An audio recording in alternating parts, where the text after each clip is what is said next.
კავსოკალივია 1991 წლის 17 ივნისი, ოთხშაბათი. ჩემო საყვარელო შვილებო, ახლა როცა ჯერ კიდევ გონება საღი მაქვს, მინდა რამდენიმე რჩევა მოგცეთ. ბავშვობიდანვე სულ ცოდვებში ვიყავი. მამა ჩემი, რადგანაც ღარიბები ვიყავით, ამერიკაში იყო წასული სამუშაოდ. როდესაც დედამ მთაში ცხოვრების სამწყემსად მიშვებდა, წყემსობის დროს წავიკითხე წმინდა იოანე გლახაკის ცხოვრება და ძალიან შემიყვარდა იგი. მაშინ მე 12 წლის ვიყავი. ხშირად ვლოცულობდი ბავშვურად და, რადგან მინდოდა მიმებაძა წმინდანისათვის, დიდი ძალისხმევით ფარულად წავედი სახლიდან და მივედი წმინდა მთაზე, კავსოკალივიაში, სადაც დავემოწაფე ორ ბერს, პანტელეიმონს და იოანიკეს. ჩემ დასაბედნიეროდ, ისინი ძალიან ღვთისმოშიშნი და სათნონი იყვნენ. ძალიან შემიყვარდა ისინი და ამიტომ, მათი ლოცვით, მათ სრულ მორჩილებაში ვიყავი. ეს ძალიან დამეხმარა. ღვთის მიმართაც დიდი სიყვარული ვიგრძენი და საოცრად ცხოვრობდი იქ. მაგრამ ჩემი ცოდვების გამო ღმერთმა დაუშვა და მძიმედ დავსნეულდი. ბერებმა მითხეს, რომ ჩემ სოფელში, იოანე წმინდაში, ჩემს მშობლებთან დაბრუნებულიყავი. ამრიგად, რადგანაც ბავშვობიდანვე ცოდვებში ვიყავი, როდესაც ერში დავბრუნდი, ისევ ცოდვებს ჩავდიოდი და ამიტომ დღემდე ძალიან ბევრი ცოდვა დამიგროვდა. მიუხედავად ამისა, ხალხმა კარგი თვალით შემხედა და ყველანი გაიძახოდნენ, რომ წმინდანი ვარ. თუმცა მე ვგრძნობ, რომ ამ ქვეყნად ყველაზე ცოდვილი ვარ. რა თქმა უნდა, რაც კი მახსოვდა, ყველა ცოდვა მოვინანიე ახსარებაში და მჯერა, რომ ღმერთმა მომიტევა. მაგრამ ახლა გული მეუბნება, რომ მაინც ბევრი ცოდვა დამრჩა და ამიტომ გთხოვთ ყველას, ვინც მიცნობთ, ილოცოთ ჩემთვის, რადგან მეც ყოველთვის ბევრს და მდაბლად ვლოცულობდი თქვენთვის. ახლა კი, როცა უფლის წინაშე უნდა წავდგე, ისეთი გრძნობა მაქვს, რომ ღმერთი მეტყვის. შენ აქ რა გინდა?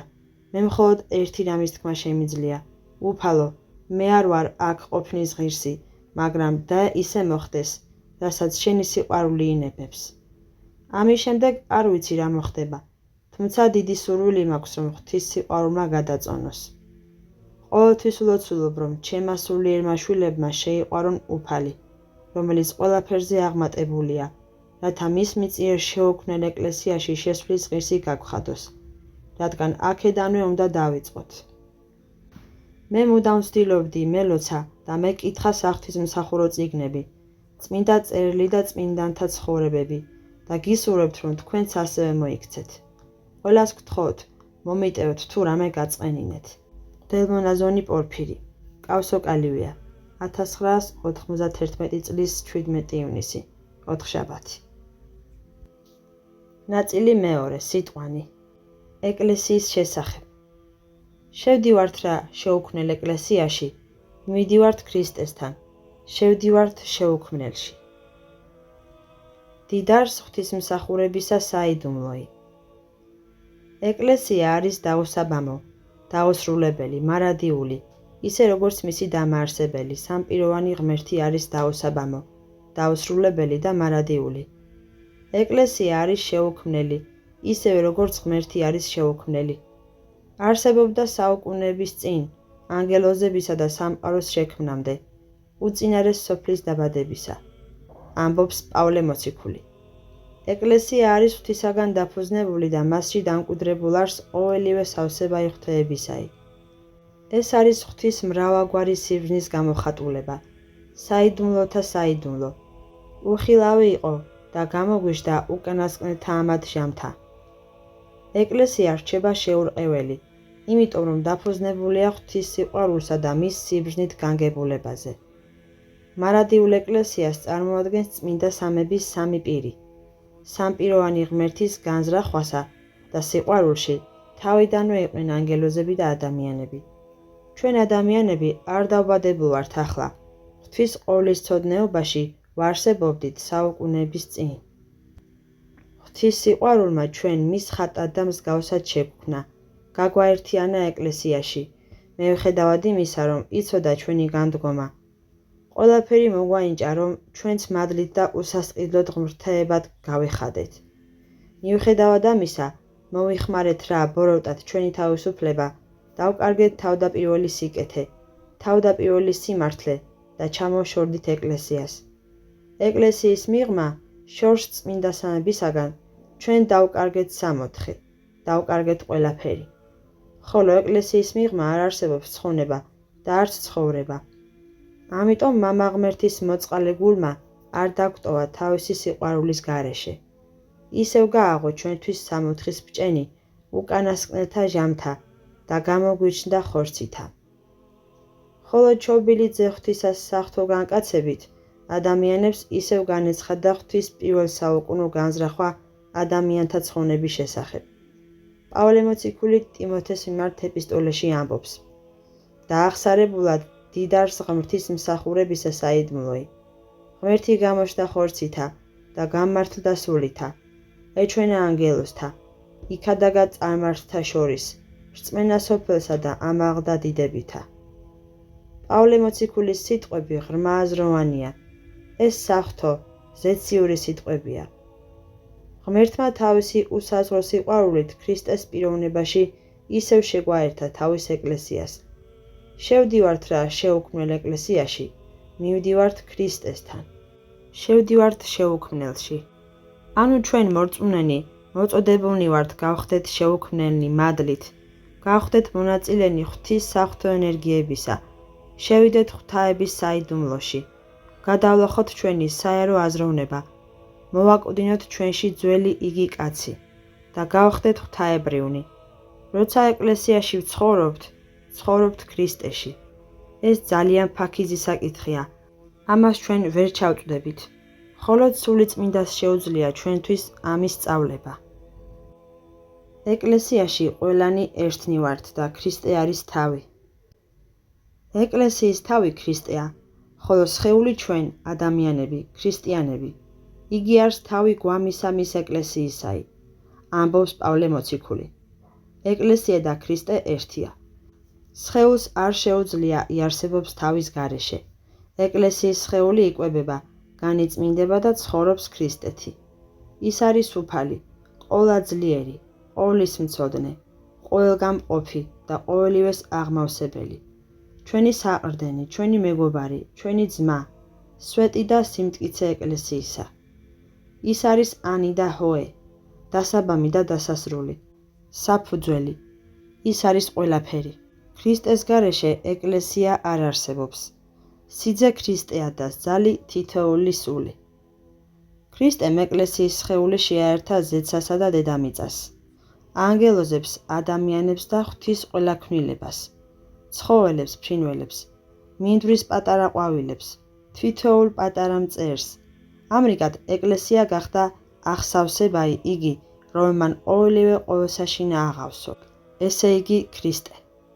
ყველაფერი ქრისტეში და ქრისტეთი, მასში და მასთან ერთად. ეს არის ეკლესიის საიდუმლო. ქრისტე ცხადდება ჩვენს შორის ერთობასა და მის სიყვარულში, ეკლესიაში. ეკლესია არ არის მხოლოდ მე, არამედ ყველანი ერთად. ეკლესიაში ყველანი ერთიანდებიან. ჩვენ ყველანი ერთნი ვართ და ქრისტე არის თავი, ერთი სხეული, ქრისტეს სხეული. თქვენ ხართ ხორცნი ქრისტესნი და ასონი ასოთა მისთაგანი. ყველანი ერთნი ვართ, რადგან ღმერთი არის ჩვენი მამა და ის ყველგან არის. როდესაც ჩვენ ამით ვცხოვრობთ, მაშინ ვართ ეკლესიაში. ეს არის ჩვენი უფლის სურვილი ეკლესიის ყველა წევრისათვის, მის საღვთო ლოცვაში, რაითა იყვნენ ერთ. ამის გაგება მხოლოდ მადლის მიერ არის შესაძლებელი. განვიზდით სიხარულის, სიყვარულის ერთობას და ვხდებით ერთნი ყველასთან. არ არსებობს ამაზე უფრო მშვენიერი რამ. მნიშვნელოვანი ის არის, რომ შევიდეთ ეკლესიის წიაღში, გავერთიანდეთ მოყვასთან, ყოველი ადამიანის სიხარულსა და მწუხარებასთან. შევიგრძნოთ ისინი, როგორც ჩვენი შინაურები, ვილოცოთ ყველასათვის, წუხდეთ მათი ცხონებისათვის, დავივიწყოთ საკუთარი თავი, ყველაფერი გავაკეთოთ მათთვის, როგორც ქრისტემ ჩვენთვის. ეკლესიაში ვხდებით ერთნი, ყოველ ბედკრულთან, ტანჯულთან და ცოდვილთან.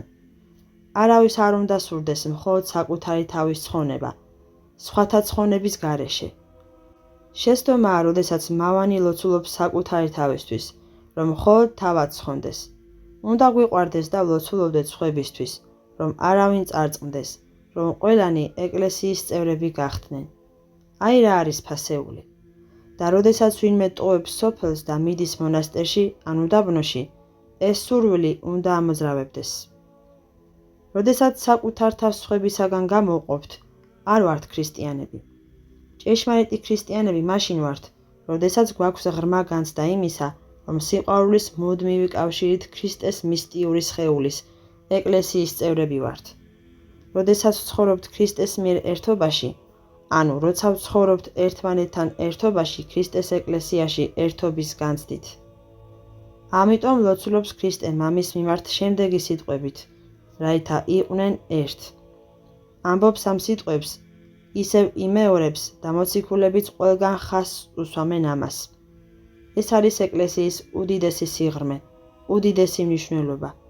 საიდუმლოც იმაში მდგომარეობს, რომ ყველანი გაერთიანდნენ ღმერთში, როგორც ერთი ადამიანი.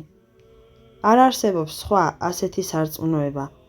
არც ერთი სარწმუნოება არ ქადაგებს მსგავს რამეს. რაღაცას კი ქადაგებენ, მაგრამ არა ამგვარ საიდუმლოს, არა ასეთ სიღრმეს საიდუმლოსას, რომელსაც ითხოვს ქრისტე და გვეუბნება, რომ ასეთები უნდა გავხდეთ, რადგან სურს, რომ მისნი ვიყოთ. ჩვენ იმ ადამიანებთანაც კი ერთნი ვართ, რომლებიც უმეცრების გამო დაშორებულნი არიან ეკლესიის წიაღს. ვილოცოთ, რომ ღმერთმა გაანათლოს, ან მათ გონება გაუხსნას. გარდაქმნას ისინი და ისინიც მოვიდნენ ქრისტესთან. ჩვენ ამას ადამიანურად ვუყურებთ, სხვაგვარად ვიქცევით და ვფიქრობთ, რომ გვიყვარს ქრისტე.